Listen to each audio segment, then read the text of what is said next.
Hello partners, magandang araw. Welcome ulit sa ating bagong video. Ito po ay tungkol sa bagong administrative order na binaba po ng ating President, no? Authorizing the grant of service recognition incentive para po sa lahat ng mga government employees.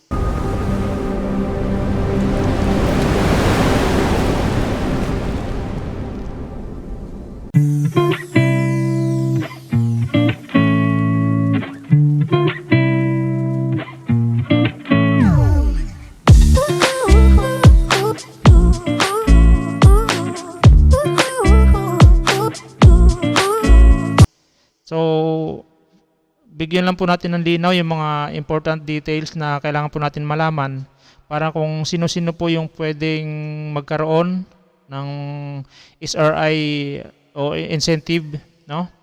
At saka kung how much o kung magkano yung mga possible na pwede nating ma-release or maibigay sa bawat employee. So, punta po tayo sa ating document, no? Ito po mismo ito po ay Administrative Order number 12. Ito po nga po ay authorizing the grant of service recognition incentive to government employees for fiscal year 2023. Now, dito po ipapakita ko po sa inyo yung mga importante lang po, no, yung kailangan po natin malaman or baka sakali gusto niyo rin pong malaman. Kasi 5 pages po itong memorandum na to. So, masyado pong mahaba kung isa-isay natin. So, yung mga importante lang po. So, dito po nakalagay, whereas Section 17, number 4, of GR number 4 authorizes the President upon the recommendation of the DBM. So, galing po mismo sa DBM yung pinaka-request, no? Then, inauthorize ang President para po sa administrative order na to, declaration. So, whereas Administrative Order number 19, number 37, number 45, number 1 ay pare-parehong administrative order po ito. At iba't ibang year nga lang po, no? 2019, 20, 21, 22. So, sa mga years po na yun, nagkaroon po ng mga administrative order declaring din po ng service recognition incentives. So, kaya nga po ngayong 2023 ay nagkaroon din po nito. No? So, yun. Sabi nga po, now therefore, I, Ferdinand A. Marcos Jr., President of the Philippines, by virtue of the power vested in me by law, do hereby, Section 1, Service Recognition Incentive for Employees in the Executive Department. So, dito po, pinakita po dito yung iba't ibang category ng mga employees, no? Government employees. So, dito po sa Section 1, ito po ay para sa mga executive. So, kung gusto nyo pong makita o malaman, babasahin na rin po natin, no? This order authorizes the grant of one-time service recognition incentive or SRI at a uniform rate not exceeding 20,000 pesos. So, ibig sabihin, lahat po ng employee, pwede silang makatanggap ng 20,000 each. Depende po doon sa available fund, no? So, kung saan po manggagaling yung fund, yun po yung sasabihin ko sa inyo sa mga next pages po. Okay, so next page po tayo. Civilian personnels and national government agencies, so, kasama rin po dito, including those nasa state universities and colleges. So, kasama din po mga employees ng ating mga colleges and universities. Government-owned and controlled corporations, so mga GOCCs po natin, kasama din po yan. So, entitled din sila para sa SRI of up to 20,000 pesos. No? Yung mga regular, mga contractual, or mga casual positions. Then, military personnels, armed forces, the Philippines, under Department of National Defense, and uniformed personnels of the Philippine National Police, Bureau of Fire Protection, Bureau of Jail Management and Penology, under Department of Interior and Local Government, Bureau of Corrections, under Department of Justice, the Philippine Coast Guard, under the Department of Transportation, National Mapping and Resource Information Authority, under the Department of Environment and Natural Resources. So, lahat po ng mga employees na yan, entitled po sila para po sa SRI. Okay? Section number 2, conditions on the grant of the SRI. The grant of the SRI shall be subject to the following conditions. So the civilian personnel are occupying regular, contractual, or casual positions. The personnel are still in government services as of November 30, 2023. So once na nasa government ka pa up to November 30, entitled ka pa rin. So kung ikaw po ay resigned na after November 30, so malamang po hindi na po ikaw entitled. Okay? So the personnel have rendered at least total of aggregated 4 months of satisfactory service as of November 30, 2023. So kung ikaw po ay nakabuo na ng more than 4 months of service, no? As of November 30, entitled ka na po para sa full na kung magkano man po yung paghahati-hatian, or even 20,000 kung magkakasya po yung budget, no? Then those who have rendered less than a total of aggregated 4 months of satisfactory service as of November 2023 shall be entitled to a prorated SRI as follows. So kung ikaw po ay 3 months but less than 4 months, no? More than 3 months, meron kang 40% na makukuha. But sabi nga, pag ikaw ay 4 months na mahigit, so full na siya, no? So kung 3 months pa baba but not more than 4 months, mayroon kang 40%. 2 months less than 3 months, more than 3 months but less than more than 2 months but less than 3 months, 30%. 1 month but less than 2 months, meron kang 20%. At those na mga less than 1 month, no, wala pang isang buwan, may makukuha din po sila na 10% na SRI. Okay? So, Section 3, inclusion from the grant of the SRI.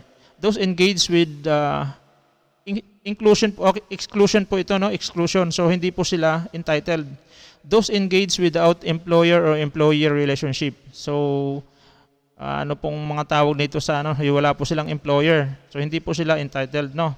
So, personal services, compensation are not funded, not personal services or appropriations budget included from the grant of SRI, such as consultant, expert engaged in limited period of perform specific activities or services with expected outputs.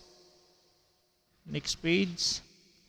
So, mga laborers, job contracts, yung mga pakyaw po, no? Those with piecework basis, mga students, works and apprentice, hindi po sila entitled. Individual and groups of people whose services are engaged through a job orders. Mga contractors, mga contract basis only, no? Hindi po sila entitled. So, section number 4, funding source of the SRI for employees in the executive department. So, dito pag-uusapan po dito kung saan manggagaling yung ating source ng fund. No? Para nga po sa mga executive department, no, shall charge against the available PS allotments, or ito yung personal services allotments. So para po yan sa executive. Ngayon kung sakaling hindi po siya magkakasya, no, lahat po ng, kasi ang pinag-uusapan po dito sa executive, kailangan galing lang po lahat sa PS or sa personal services allotments. Kung hindi po magkakasya, ang sabi po dito, in case of deficiency, the amount required may be changed or may be charged against the maintenance and other operating expenses. So pwede rin pong makuha yung mga nasa MOE po natin na budget. No, pwedeng pagsamahin, PS and MOE pagsamahin. Then yung magiging total po niyan, yun po yung pwedeng paghati-hatiin. For GOCC's, amount required shall be charged against the respective approved corporate operating budgets or COB. No, para naman po ito sa mga GOCCs or government-owned controlled corporations. Should the identified funding source be insufficient covered for a full amount of the SRI, the lower but uniform amount shall be paid. So, ibig sabihin, kung magkano lang po ang inabot, paghahati-hatiin po yan ng pantay-pantay. So, wala po dapat makakalamang. Okay? Section 5, SRI for employees in the legislative and judicial. So ito na po yun sa mga legislatures po natin, no? Departments and other offices vested with the fiscal autonomy. So, respective heads of office at a uniform not exceeding 20,000. So, same din po. Kahit na nasa legislative po, same pa rin po, pare-parehas. Hindi po dapat tumaas ng 20,000 kada employee. No? Then, in case na kulang po yung budget, kailangan po hati-hatiin kahit pababa, basta yun po ay uniform or pantay-pantay. So, dito na po tayo sa ating barangay. Dito po tayo nabibilang. Section 6, SRI for employees in the government units, local government units. So, dito po, i-shortcut ko na lang po, no? Manggagaling po yung ating budget sa PS or personal services, LGU budgets po natin. No? So, nakalagay din po dito, uniform rate din po, not exceeding 20,000 pesos, chargeable against their respective fiscal year 2023 local government funds. So, malinaw po yan. Once na sinabi pong fiscal year 2023 local government funds, so hindi lang po ito sa personal services, no? So, sa MOE, pwede rin po tayong humugot. So, yun po yung nakalagay dito. Ulitin po natin chargeable against their respective fiscal year 2023 local government funds. Should the identified funding source be insufficient to cover the full amount of SRI, lower but uniform amount shall be paid to all qualified employees of the local government units. So, ganoon din po. Kung sakaling hindi pa rin po magkasya sa tig 20,000 kada isa, kung magkano lang po ang abutin, i-divide po. Kailangan uniform, pare-pareho po ang laki, as long as kailangan po pantay-pantay at lahat po mabigyan. Okay? So, Section 7, SRI employees in local weather districts. So, same din po, 20,000 each. At kung hindi naman po kakasya, kung magkano lang po abutin, kailangan po maghati-hati. No? Then, Section 9, payment date. The payment of the SRI to all qualified government employees shall not be earlier than December 15. So, since tayo po ay nasa 17 na, so pwede na po tayo magpalabas ng budget para po sa ating SRI. Then, Section 10, supplemental guidelines. As may be necessary, the DBM shall issue supplemental guidelines to effectively implement this order. So, para po sa atin na mga nasa LGU, no? So, automatic na po yan. Once na kulang po tayo, pwede po tayong magkaroon ng surplus at magkakaroon tayo ng supplemental budget. No? So, allowed po tayo dyan. Para po maidagdag ko, no, ipapakita ko po sa inyo kung paano po natin ma-determine kung magkano po yung ating natitirang budget para sa ating personal services, sa ating MOOE, at kung paano po natin ma-determine yung ating mga budget surplus. No? Although natakil ko na po ito sa mga previous videos ko, kung napanood nyo na po, pero since na importante po ito ngayon, napapanahon po siya, ipapakita ko po sa inyo. So, okay.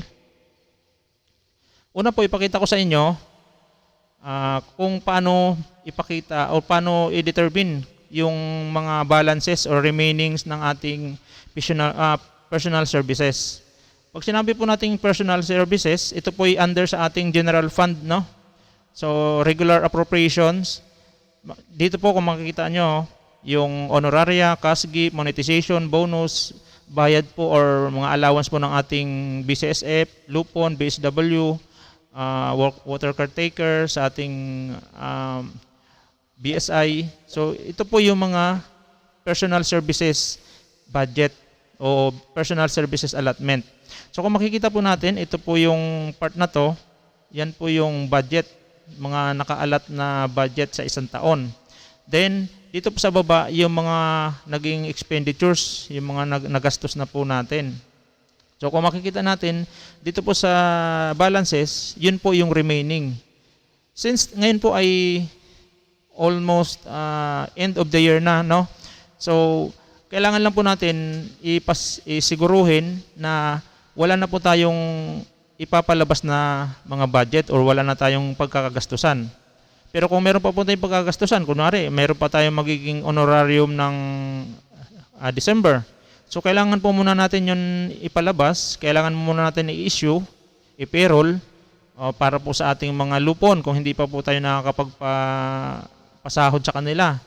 So, lahat po ng kailangan na ipalabas bago po matapos ang taon, dapat po ipalabas muna para malaman natin yung actual na balances.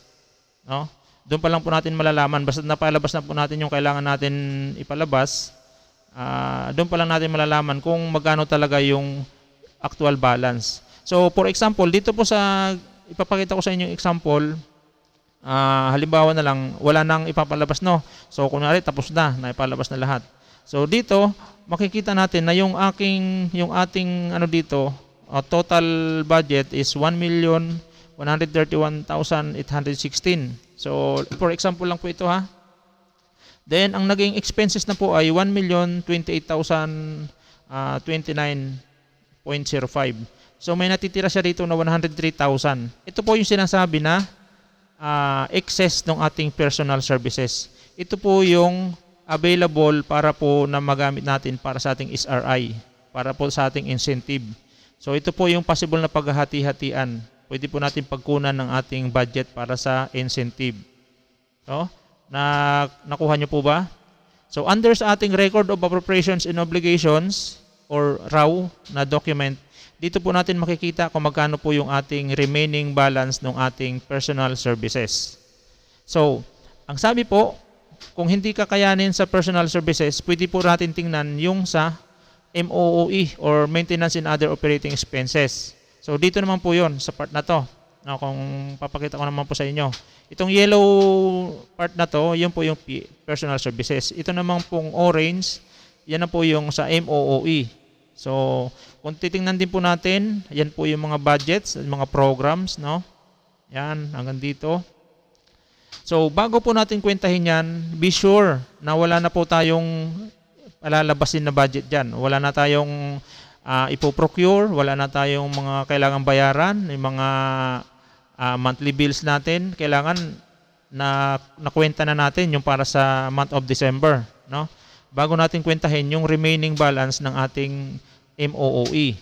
So for example, wala na po tayong kailangan gastusin, na bayaran na lahat, nabili na lahat, at yung remaining na nandito, for example, ito pong 77,218.75, ito na po yung pinaka-remaining balance.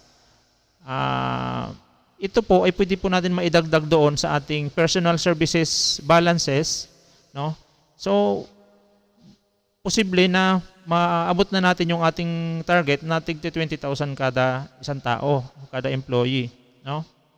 So, yun po yung sinasabi ng memo na kung hindi kaya ng personal services ay pwede rin pong idagdag yung nasa MOOE. So, ito po ang budget ng MOOE, 664,153.27. Then, ang ating expenditure ay 586,934.52.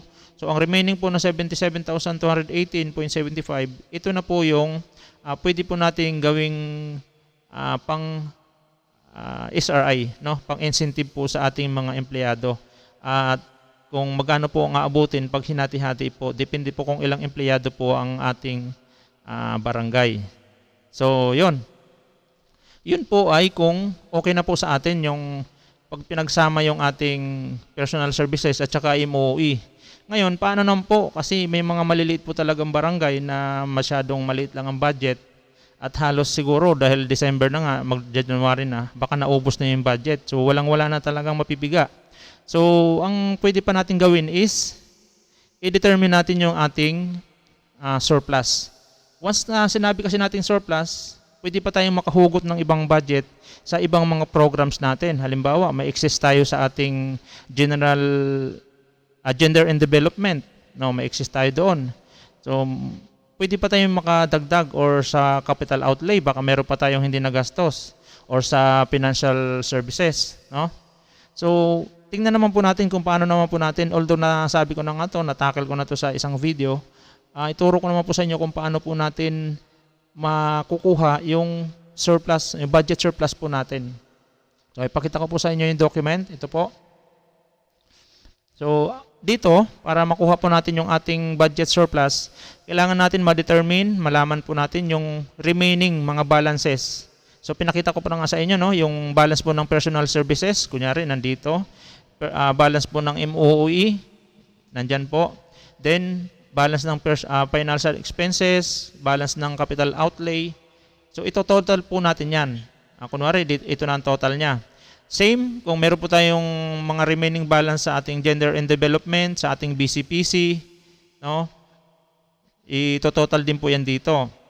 Then others, kunyari sa senior citizens, sa PWD, may mga balances po tayo, ilalagay din po yan dyan at matototal po yan dito.